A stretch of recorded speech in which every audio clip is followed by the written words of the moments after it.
ಪಕ್ಷನಿಷ್ಠೆ ಇಲ್ಲ. ಪಕ್ಷನಿಷ್ಠಕ್ಕೆ ಇನ್ನೊಂದು ಹೆಸರೇ ಅವರು ಪಕ್ಷನಿಷ್ಠೆ ಇಲ್ಲ.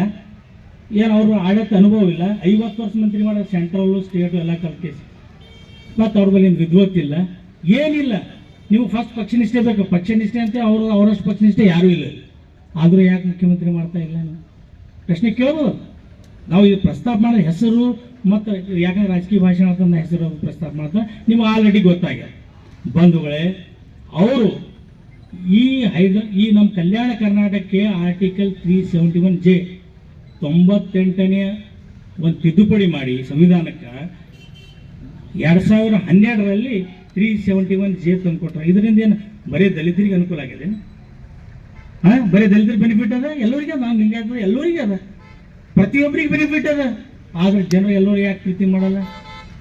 ನಾನು ಹೇಳ್ತೀನಿ, ಈ ಯಾರ ಕೈದಾಗ ಮುಖ್ಯಮಂತ್ರಿ ಮಾಡೋ ಚಾವಿ ಅದ ಅವ್ರಿಗೆ ಹೇಳ್ತೀನಿ ನಾನು.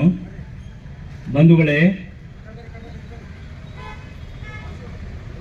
ಯಾರ ಕೈಯಲ್ಲಿ ಚಾವಿ ಅದ ಅವ್ರಿಗೆ ನಾನು ಹೇಳ್ತೀನಿ, ನೀವು ಒಂದು ವೇಳೆ ಕರ್ನಾಟಕ ಒಳ್ಳೇದು ಮಾಡಬೇಕು, ಅದರಲ್ಲಿ ಹಿಂದುಳಿದ ಭಾಗ ಅಂತ ಈ ಕಲ್ಯಾಣ ಕರ್ನಾಟಕ ನೀವು ಏನಾದರೂ ಒಳ್ಳೇದು ಮಾಡಬೇಕಿತ್ತಂದ್ರೆ ನೀವು ಮೊದಲು ಅವ್ರಿಗೆ ಮುಖ್ಯಮಂತ್ರಿ ಮಾಡಿರಿ.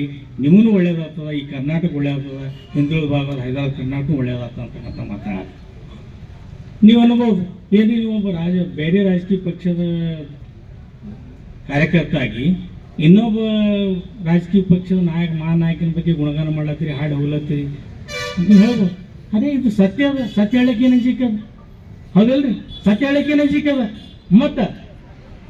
ಮತ್ತೊಂದೇನದಪ್ಪ ಅಂದ್ರೆ, ಈ ಸಂದರ್ಭದಲ್ಲಿ ನಾನು ಇನ್ನೊಂದು ಹೇಳಕ್ಕೆ ಇಚ್ಛಪಡ್ತೀನಿ. ಬಾಬಾ ಸಾಹೇಬರು ಒಂದು ಮಾತು ಹೇಳ್ಯಾರ, ಎಲ್ಲರಿಗೂ ಶತ್ರುವಾಗಿ ಬದುಕು, ಆದ್ರೆ ಯಾರಿಗೆ ಗುಲಾಮರಾಗಿ ಬದುಕೋಣ.